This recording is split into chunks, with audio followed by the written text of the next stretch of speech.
마하반야바라밀. 오늘은 일곱 부처님의 가르침, 불교란 무엇인가. 일곱 부처님이라고 하면은 과거 7부를 얘기합니다. 일곱 부처님. 여기 적시를 해놨습니다마는 7불은 비바시불, 시기불, 비사부불, 구류손불, 나함모니불, 가섭불, 석가모니불, 이렇게 해서 이제 7불이라고 그럽니다.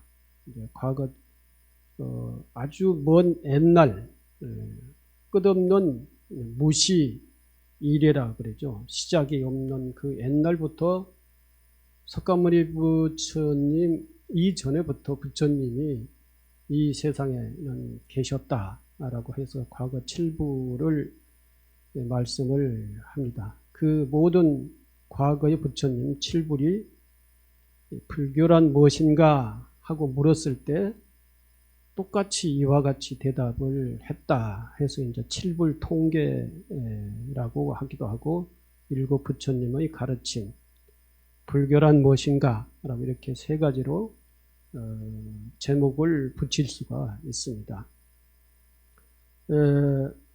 오늘 얘기는 불교란 무엇인가 라고 하는 것을 가장 간결하게 말씀을 정리해 놓은 것이기 때문에 여러분들이 이 7불 통계는 꼭 외워두는 것이 좋을 것 같아요. 그래서 거기 하문으로 빨간 글씨에 7불 통계란 해가지고 제약막작 종선 동행 자성기신 시제불교, 모든 악을 행하지 말고 모든 선을 행하고, 그리고 스스로의 마음을 깨끗이 하라. 이것이 모든 부처님의 가르침이다 라고 하는 내용이죠. 여기는 도림선사와 백낙천이라고 하는 거사와 이야기로 한번 시작을 해보도록 하겠습니다. 도림선사는 당송시대에 당나라, 송나라 시대를 거쳐서 사신 분이십니다. 741년에 태어나서 824년에 열반을 하셨어요. 그러면 거기 계산해보면 얼마나 사셨다라고 하는 것은 나이가 나오죠. 굉장히 오래 사셨습니다. 백낙천은 772년에 태어나서 846년에 운명을 하셨습니다. 도림선사와 백낙천 거사와의 나이 차이는 30 정도 차이가 나는 것 같아요. 741년과 772년 이렇게 차이가 있으니까 이 이야기는 불교란 무엇인가에 대한 대담으로서 아주 굉장히 유명합니다. 도림선사는 중국 당나라 때의 스님으로 황주 진망산의 소나무 가지 위에 집을 짓고 살았으므로 당시 사람들은 조과 선사라는 별명을 불렀습니다. 조과라고 하는 것은 새 둥울이라고 하는 의미죠. 그러니까 이 나무 가지에다가 새 둥우리처럼 집을 짓고 살아서 이제 별명이 조과선사라고 합니다. 근데 이 도림선사는 이 당나라 때 굉장히 유명한 스님입니다. 큰 스님이죠. 오늘 우리 명칭으로 부른다면 큰 스님이시죠. 도림선사가 유명하다는 소문을 듣고 황주 자사인 백낙천이 내가 직접 시험해 보리라 하고 수행을 대당하고 도림선사를 찾아갔습니다. 선사가 나무 위에서 자선을 하다가 백낙천이 오는 것을 가만히 내려다보고 있었습니다. 그런데 그때 마침 바람이 엄청 폭풍처럼 세게 불었어요. 바람이 세게 불으니까 가지에 지어져 있는 집이 흔들리고 그 집 안에 앉아 계시는 도림선사가 굉장히 위험해 보였었던 거예요. 그래서 백낙천 거사가 그걸 보고 선사께서 계신 곳이 몹시 위험합니다 하고 그랬어요. 그랬더니 도림선사가 그 얘기를 듣고 하는 말이 땅 위에 있는 태수의 위험은 더욱 심하오. 백낙천 거사가 그 얘기를 듣고 하는 말이 벼슬이 이렇게 높은데 무슨 위험이 있겠습니까? 이 백낙천은 그 지역의 자사이기 때문에 굉장히 요즘으로 얘기하면은 뭐가 될까요? 뭐 군수, 도지사, 시장, 뭐 이렇게 비유를 하면은 뭐 적정할런지 모르겠습니다. 어쨌든 그 도림선사가 살고 계시는 그 지역의 자산이니까요. 지역의 대표 정도로 되는 것이죠. 그런 지위에 있는 사람이기 때문에 땅 위에 이렇게 안전하게 서 있고 벼슬이 높은데 내가 뭐가 위험하단 말입니까? 하고 이렇게 대답을 한 것이죠. 오히려 바람이 이렇게 세게 부는데 나뭇가지에 있는 선사가 더 위험한 거 아닙니까? 하고 하니까 도림선사가 하는 말이 티끌 같은 세상 지식으로 교만한 마음만 늘어 번뇌가 끝이 없고 탐욕의 불길이 쉬지 않으니 어찌 위험하지 않겠는가. 백낙천 거사는 도림선사의 지금 그 처해 있는 상황을 보고 이제 위험하다고 그랬고, 도림선사는 백낙천 거사한테 당신이 지금 땅 위에 있고 벼슬이 높은 그 상황과 더불어서 당신이 생각하고 살고 있는 그것이 굉장히 위험하다. 당신은 벼슬이 높아서 안전하고 땅 위에 안전하게 서 있으니까 위험하지 않다고 하지만 사실은 번뇌망상을 가지고 번뇌의 불길 속에서 살고 있는 당신이 더 위험한 거 아니냐, 이런 뜻으로 얘기한 것이죠. 밖으로는 높은 벼슬을 유지하기 위하여 끊임없이 정치력을 발휘하여야 하고, 안으로는 가정살이로 인한 번뇌의 심화가 끊이지 않으니 비록 단단한 땅 위에 발을 딛고 서 있다고는 하나 세상 속에서 살고 있는 당신이 높은 나무 위에 나보다 더 위험하다는 말입니다. 그런 뜻이죠. 백낙천이 원래 이 얘기를 하기 위해서 찾아온 것은 아니죠. 그런데 이 바람 부는 상황 속에 위험하오, 그러니까 당신이 더 위험하요 하는데, 그 대화의 내용 속에서는 벌써 이미 백낙천이 묻고자 하는 그 이야기를 이제 서로 주고받고 한 게 돼버렸죠. 그래서 이제 백낙천 거사가 원래 묻고 싶은 그 질문 내용을 얘기하는 겁니다. 백낙천은 찾아온 뜻이 있어 또 물었다. 어떤 것이 불법의 대의입니까? 하고 물으니까 도림선사가 악을 짓지 말고 선을 쌓으시오. 백낙천, 그건 3살 먹은 아이도 할 수 있는 말입니다. 도림선사께서 그렇지만 80 먹은 노인도 실천하기 어렵소. 3살 먹은 어린애도 할 수 있는 얘기이지만 실천은 80먹인 노인도 이 세상을 정말로 세상 모든 것을 다 보고 겪고 살았다라고 하는 80먹은 노인도 실천하기는 쉽지 않다, 어렵다 했어요. 불법이 뭐냐고 하고 물으면 일반적인 선사들이 대답은 뜰 앞의 잣나무 또는 똥막대기 하면서 기상천외한 답변이 주류를 이루었는데, 도린 선사의 문답은 너무 평범하고 당연한 말을 하는 까닭에 오히려 더 이상하게 느껴진 것입니다. 이상의 문답은 초기 경전 중의 출료경과 법구경에서 설하는 칠불통계 중의 한 일부입니다. 칠불통계는 과거의 일곱 부처님, 앞서 말씀드렸듯이 비바시불, 시기불, 비사부불, 구리손불, 나한모니불, 가섭불, 석가모니불, 이 일곱 부처님을 칠불이라고 부릅니다.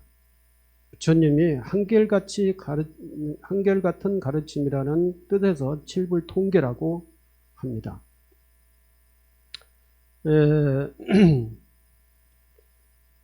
옛날에 이제 그 큰 스님이라고 하신 분들을 찾아가서 말씀을 이제 불교가 뭡니까, 도가 뭡니까 하고 물으면은 큰 스님들이 알아들을 수 없는 선구로 말씀을 했어요. 말은 똥막대기다, 뭐 뜰 앞에 잣나무다. 그리고 이제 소리를 지르면서 몽둥이로 뭐 친다든지 이런 식으로 해서 알아들을 수 없는 선구로서의 대답을 이렇게 한다든가, 또는 불교의 가장 그 심오한 어떤 사상적이고 철학적인 그러한 논리와 용어로서의 얘기를 한다든가 이렇게 이제 했어요. 그렇기 때문에 이 백낙천 거사도 이 도림선사한테 도가 뭡니까 하고 물으면은 그러한 아주 철학적이고 논리적인 그러한 대답이나, 또는 아주 선구적인 그러한 대답이나 이런 것으로서의 할 줄 알았던 것이죠. 그리고 백낙천이라고 하는 분은 당송 8대 문장가였기 때문에 그분도 철학적인 분야에 있어서, 사상적인 분야에 있어서는 세상의 모든 것을 다 섭렵을 했던 한 분이고 내노라 하는 그러한 사람이에요. 그래서 어떠한 얘기를 하면은 착착 이렇게 알아들을 수 있는 그런 역량이 있는 사람입니다. 그래서 그런 기존에 했던 대답의 형식, 그것을 그런 식으로 대답하지 않겠는가. 그래서 이제 도림선사를 한번 다루어 보려고 이렇게 갔는데, 도림선사는 전혀 기대하지 않는 그런 방식으로 얘기를 한 거죠. 재앙막작 중선봉행하라.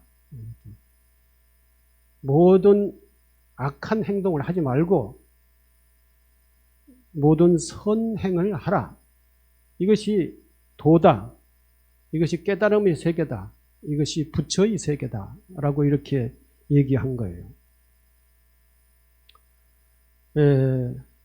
여기서 우리가 생각해야 될 것은 부처님의 가르침이 아주 철학적이고 논리적이고 이런 고준한 그러한 어떤 세계가 아니라, 이 도림선사는 바로 우리가 살고 있는, 우리가 마음 쓰고 사는 이 세상이 불국토이고, 우리가 마음을 어떻게 쓰고 사느냐에 따라서 도의 세계고, 또는 이 부처님으로서의 사는 삶이다. 부처님으로서의 사는 삶이, 부처님의 삶이 어떠한 그러한 철학적이고 논리적이고 아주 고준한 그러한 세계에 있는 것이 아니다. 도림선사.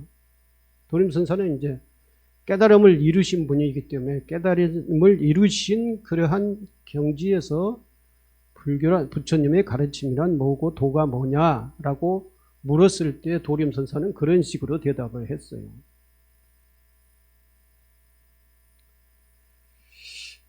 제가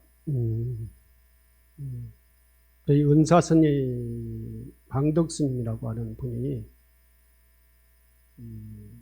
무슨 불교 운동을 하셨느냐 하면은 반야 바라밀, 보현 행원 이런 그 불교 운동을 했습니다. 불교 운동이라고 하면 운동이고 그것이 전법이라고 하면 전법이고 또 저희 은사 스님의 어떤 깨달음의 세계라면 깨달음의 세계라고 얘기를 할 수가 있는데 이것과 견주어서 한번 말씀을 드리려고 그래요. 바라밀 사상운동, 바라밀 실천운동, 보현 행원운동 뭐 이렇게 여러 가지로 얘기를 할 수가 있는데 이게 전부가 다 보살행위죠. 보살행위 곧 부처님의 어떤 깨달음의 세계 경지에서 분상에서 삶을 사는 것이 보살의 행위입니다. 이게 다른 말로 얘기해서 바라밀 실천운동, 보현 행원 운동이라고 이렇게 얘기를 합니다. 그래서 저희들도 앞서서 이제 우리가 이 포사를 할 때도 마바냐 바라밀이라고 하는 그 문구가 이렇게 나왔죠. 이렇게 마바냐 바라밀이라고 하는 이 의미도 마하는 이 세계에서 어떤 것과 비교할 수 없을 만큼의 아주 최고의 어떤 것을 의미를 얘기를 하는 거예요. 마하라고 하는 것은 속도로 마하 비행기가 몇으로 나른다 할 때 속도의 표현이 최고의 빠른 속도의 표현이 마하라고 해요. 요즘은 뭐 다른 표현도 많이 있죠. 광속이니 뭐 이런 표현도 많이 있지만 옛날에는 마하라고 하는 그 표현이 제일 빠른 거예요. 제일 크다라고 하는 것도 마하라고 그렇게 해요. 그러니까 마하라고 하는 그 의미는 최고라고 하는 의미예요. 반야 바라밀, 마하 반야 바라밀이라고 하는 반야라고 하는 것은 지혜를 얘기하고 바라밀이라고 하는 것은 완성을 얘기합니다. 그래서 최고의 지혜의 완성이 마반야 바라밀이라는 뜻이에요. 그것은 곧 깨달음을 얘기하는 거예요. 그건 보살행을 얘기하는 거예요. 보현 행원을 얘기하는 겁니다. 뭐 복잡하니까 다른 데로 얘기할 것 없고 보현 행원을 통해서 뭘 하고자 하는 것이냐? 행복을 추구하고자 하는 것이죠. 저희가 이제 제가 얘기를 이제 자주 하는 얘기가 뭐냐면은 공동체라고 하는 얘기를 많이 합니다. 공동체, 승가 공동체, 사부대중 공동체, 우리 금강정사가 사부대중 공동체가 돼야 된다라고 하는 것이죠. 이 공동체는 공동 운명을 가지고 함께 사는 그러한 단체를 공동체라고 그러는 거예요. 사부대중 공동체라고 하는 것은 승가 이부중과 제가 이부중이에요. 제가 이부중은 남자 여자, 승가는 비구 비구니. 그래서 이제 사부대중이 함께 공동으로 살아나가는 그러한 그 삶의 형식을 공동체라. 이 공동체 속에서 모든 것을 다 함께 보장하고 해결하고 이렇게 살자라고 하는 것이에요. 근데 사부대중 공동체를 다 얘기는 할 수가 없고 이 시간에 승가 공동체가 가장 기본입니다. 이 금강정사에 있어서 승가 공동체가 승가 공동체가 되려면은 평등 평화의 이 삶이 돼야 돼요. 평등 평화. 그것을 정토라고 그럽니다. 정토. 불국 정토라고 그래요.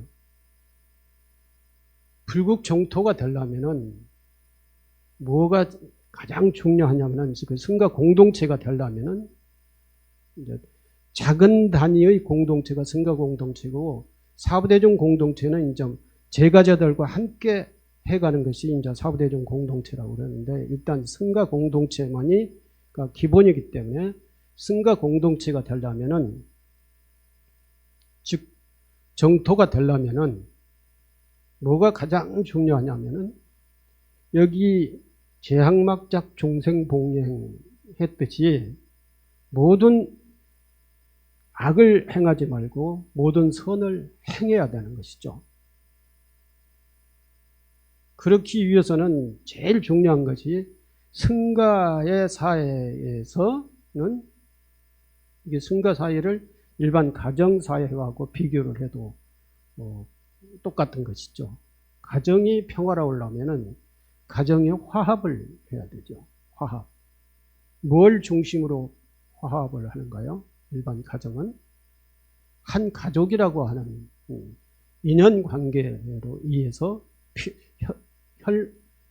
혈족이라고 하는 인연관계에 의해서 함께 화합을 해야 되는 것이죠. 화합이 안 되면은 가정의 평화가 있을 수가 없어요. 화합이 이 평화에는 가장 중요한 거예요. 그 화합은 이제 가정은 혈육이라고 하는 것을 중심으로 해서 화합이 이루어져야 되겠지만 승가는 이 부처님 가르침이라고 하는 이걸 사상 가르침이라고 하는 것으로서의 화합이 돼야 되는 거예요. 그러니까 부처님 가르침으로서의 무장하지 않으면 화합을 이루어질 수가 없어요. 부처님 가르침의 믿음이라고 하는 것이 중심이 되지 않으면은 같은 은사스님 밑에서 같은 사형 사제라고 해가지고 그러니까 화합을 해야 된다. 그런다고 화합이 되는 게 아니에요. 모든 사람들의 마음속에 부처님의 가르침에 대한 확고한 믿음이 있어야 돼요. 믿음. 그 부처님의 가르침은 개인이나 가정이나 사회나 역사에나 정말로 빛과 같은 그러한 것이다. 그러한 가르침이다. 어둠을 밝혀주는 빛이다. 라고 하는 그러한 믿음이 있고 이 믿음이라고 하는 이 가르침의 믿음이라고 하는 것이 마음속에 다 굳건히 자리 잡아야 돼요. 그래 그것을 중심으로 해서 승가 공동체가 이루어져야 돼요. 그것을 중심으로 한다면은 이게 화합이 돼야 되는 것이죠. 그것이 중심이라고 하면 화합이 되는 거예요. 화합 얘기를 하니까 지금 우리 무슨 금강정사 대중이 화합이 안 되고 있어서 화합 이렇게 얘기하는 게 아니라 그래서 우리가 여기서 이 승가 공동체가 이루어야 되는 거 화합으로 승가 공동체가 이루어야 돼요. 그 화합을 하려면은 뭐가 또 이루어져야 되냐면 평등이라고 하는 의미가 있어야 되는 것이죠. 평등. 그러니까 화합을 하면은 차별을 하지 않고 화합을 하면은 평등해질 수밖에 없어요. 근데 이것이 어떤 뿌리, 근거가 있어야 된다는 게 그것이 부처님의 가르침에 대한 확고한 믿음, 확신, 믿음이 중심으로 이게 화합이 돼야 된다. 이 화합의 토대 위에 이루어지는 것이 승가 공동체예요.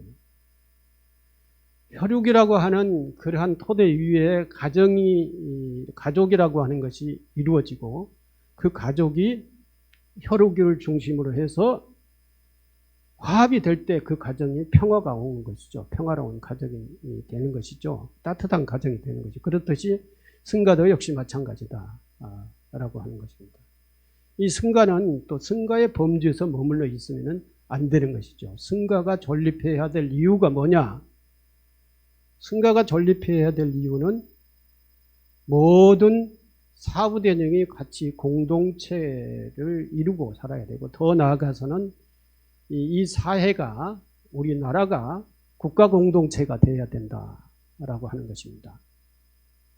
국가 공동체는 국가를 중심으로 해서 모든 국민이 함께 화합을 해야 되는 것이죠. 갈등을 하면 안 되는 거예요. 갈등을 하면.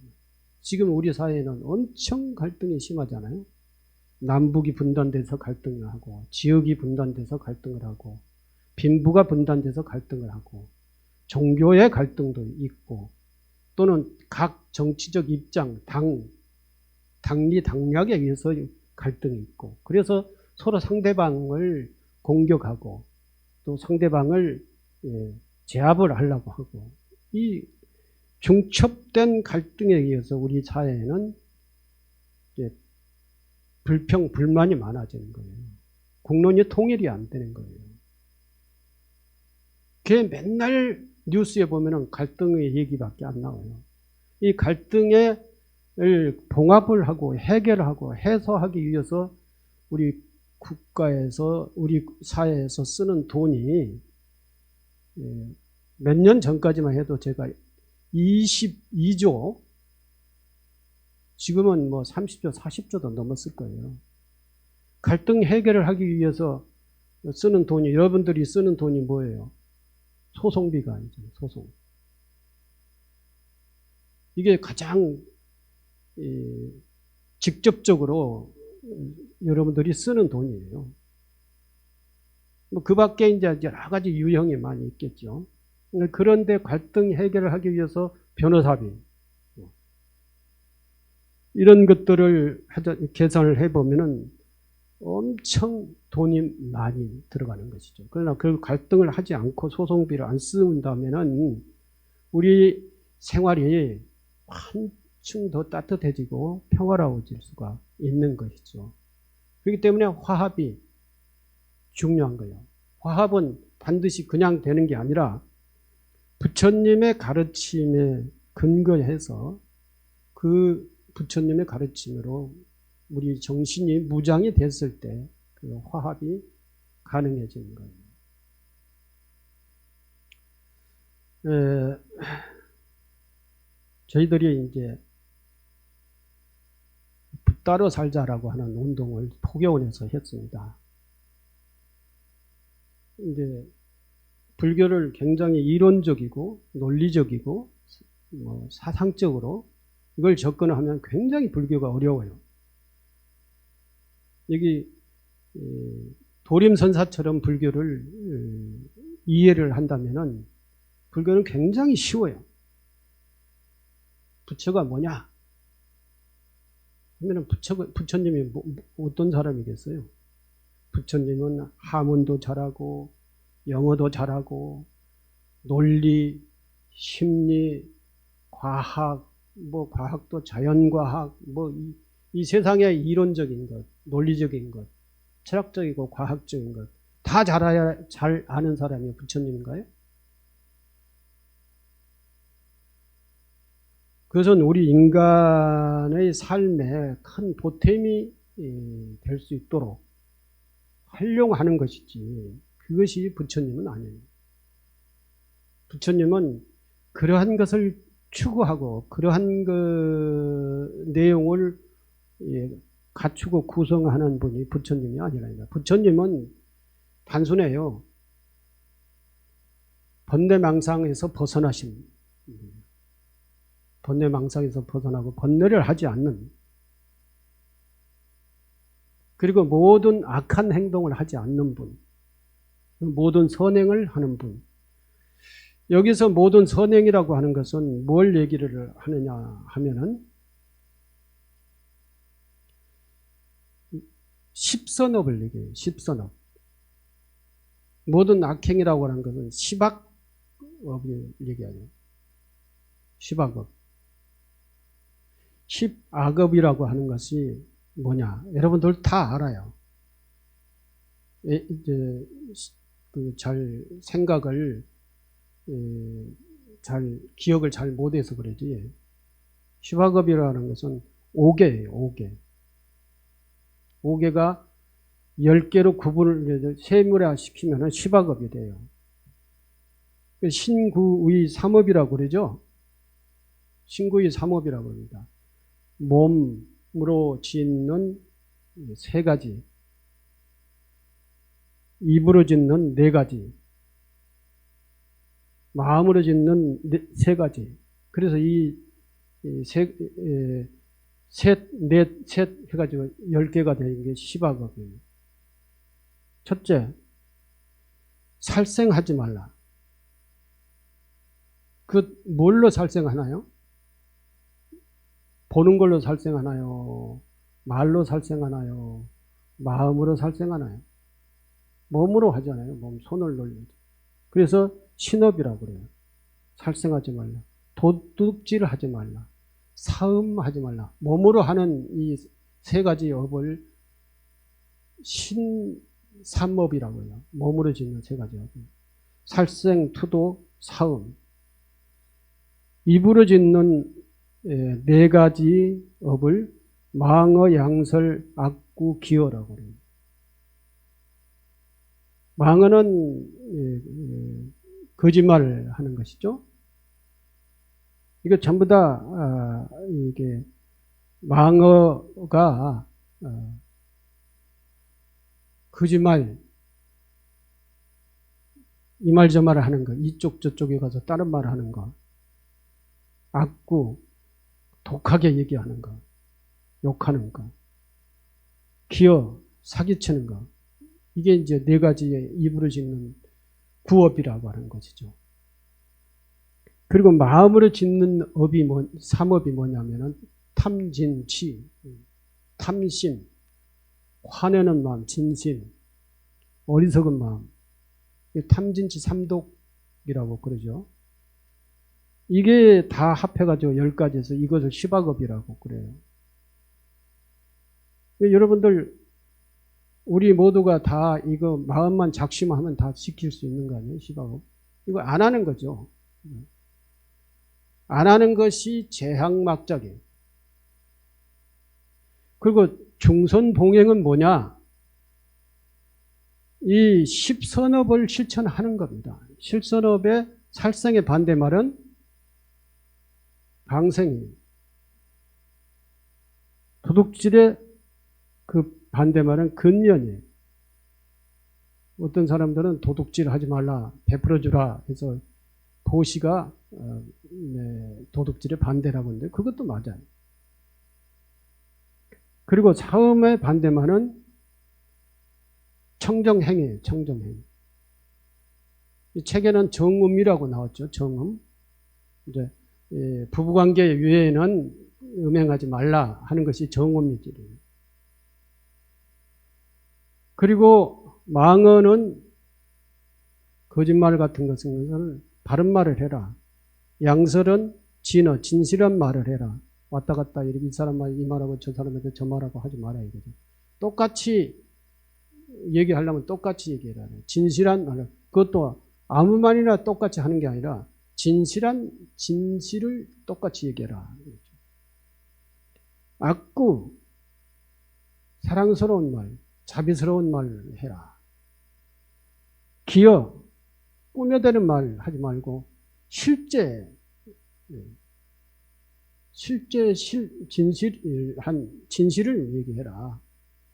실어라고 그러죠. 그리고 또 이제 요즘 언론에서는 팩트가 뭐냐 막 이렇게 얘기하는데 실제가 뭐냐, 실제 그걸 이제 기여를 하지 말고 팩트를 얘기해라 이렇게 얘기합니다. 요즘은 탐심, 탐욕을 부리지 말고 보시를 해라. 나누어라.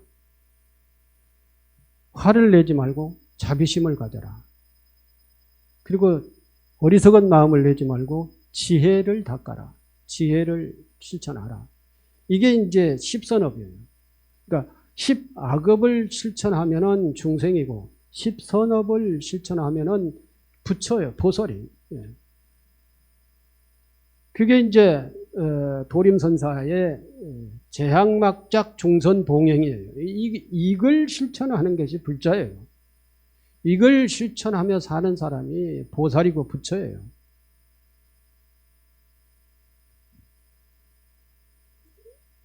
어려워요? 쉽죠. 근데 도림선사 말 맞다나 3살 먹은 어린애가 이해도 하고 또 그 얘기 듣고 기억하고 사람들한테 얘기도 할 수 있어요.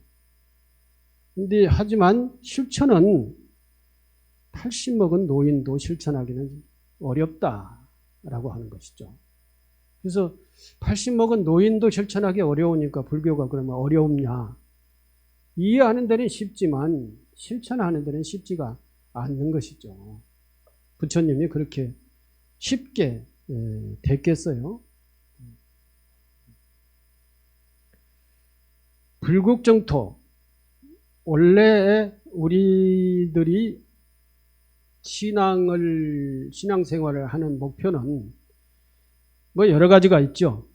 기복적인 신앙을 한 사람들은 복을 받기 위해서 신앙을 하고 부처님 믿고 또는 기도하고 또 불자가 되고 하는 것이 이제 기복적인 차원에서 그 신앙을 한 사람들은 복을 구하는 거예요. 복을 구하는 것이 나쁜 것은 아니죠. 복을 받으려면 복을 지어야 되는 것이니까 복을 구하는 것도 중요하죠. 그러나 내가 이제 평화롭게 살겠다. 가정의 정토를 만들겠다. 가정의 정토 꾸미겠다. 또는 정토에는 유심정토, 차방정토, 타방정토라고 하는 게 있어요. 이 정토가 돼야 공동체가 되는 거예요. 공동체가 돼야 정토가 되는 거예요. 정토라는 것은 불국정토. 이 정토는 평등 평화의 세계를 정토라 그럽니다. 가정이 평등하고 가정이 평화로워야 가정이 행복해지고 역시 승가사회에도 평등 평화가 이루어져야 승가 공동체가 이루어지고 이게 이제 다른 말로 얘기하면은 정토라고 그러는 거예요. 정토. 불국 정토. 부처님을 믿고 결국 그 믿는 목표가 우리는 한 가지라고 할 수 있어요. 개인적으로는 보살이 되고 보살로서 사는 거예요. 개인적으로는. 또는 부처가 되고 부처로 사는 거예요. 그러나 가정적으로 사회적으로는 정토를 이루는 것입니다. 공동체를 이루는 것이 신앙의 목표예요.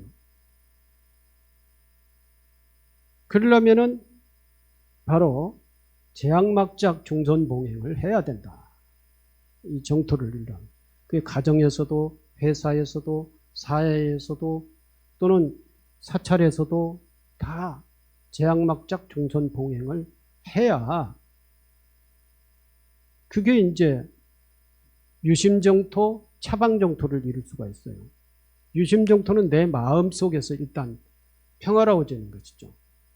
이 재학막작 중선봉행을 하면은 십악업을 행하지 않고 십선업을 행하면은 그게 바로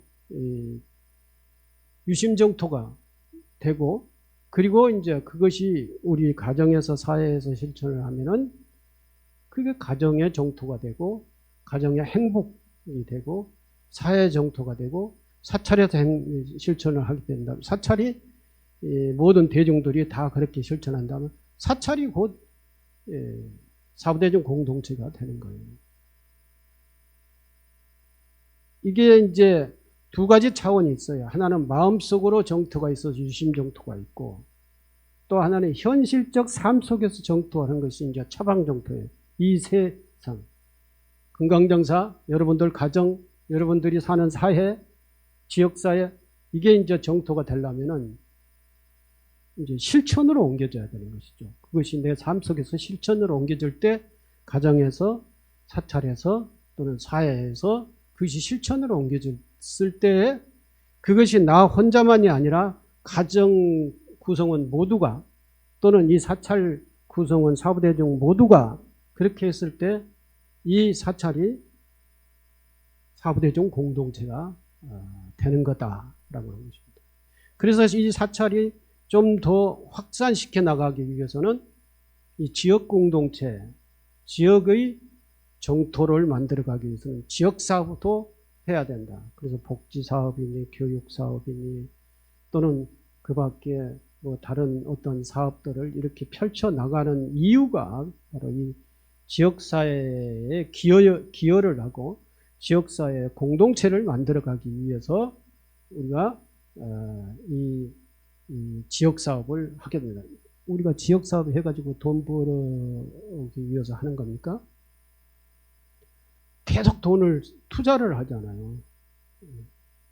행원에다도 돈을 투자를 하고 또는 어린이집에다도 1년에 뭐 얼마씩 투자하고 또는 철산복지관에다도 1년에 뭐 2, 3천만 원씩 투자를 하고 그러잖아요. 그리고 사람도 관리를 하고 이렇게 하는 거죠. 그거 안 하면 그 돈이 남잖아요. 그거 돈 남으면은 오히려 계산적으로 보면은 이익이잖아요, 우리가. 근데 우리가 왜 몇 천만 원씩 거기다 투자를 하면서 하느냐.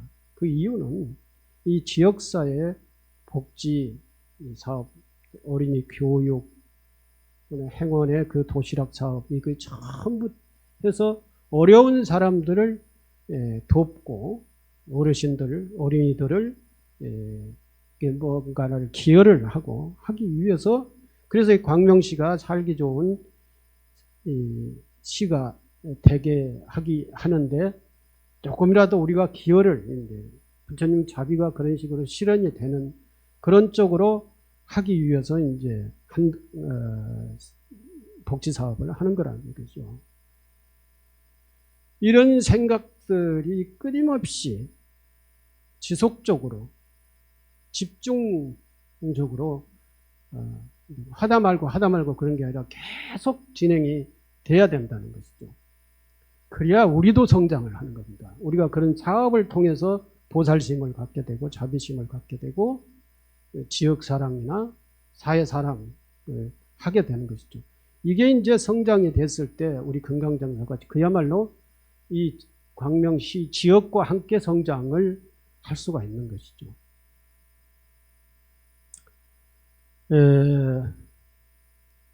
아까 반야 바라밀을 얘기를 하다가 이제 다른 데로 했는데 이 반야 바라밀이 보현행인데 보현행이 보현 10대 행을 실천하는 거고 육바라밀을 실천하는 것이 이제 보살행이에요. 육바라밀은 설명할 수 있는 뭐 시간이 안 돼 가지고 이렇게 실천을 하게 되면은 이게 이제 우리 스스로가 이 개인과 사찰과 가정과 사회가 함께 성장을 하고 갈등하지 않고 화합하고 이래서 우리 힘을 모아가는 그러한 역할을 하는 것이다. 나는 이 도림선사의 시각과 가르침 이게 이제 가장 대승불교적이고 가장 불교를 삶 속에서 실천할 수 있는 그러한 가르침이라고 생각해서 오늘 준비해서 여러분들하고 함께 나누고자 준비해 왔습니다. 뭐 충분히 설명이 됐는지 모르겠습니다만은 부처님의 일곱 부처님의 가르침 불교란 무엇인가 라고 하는 것을 여러분들과 함께 나누었습니다. 감사합니다. 네, 감무수와 같은 법문을 해주신 스님께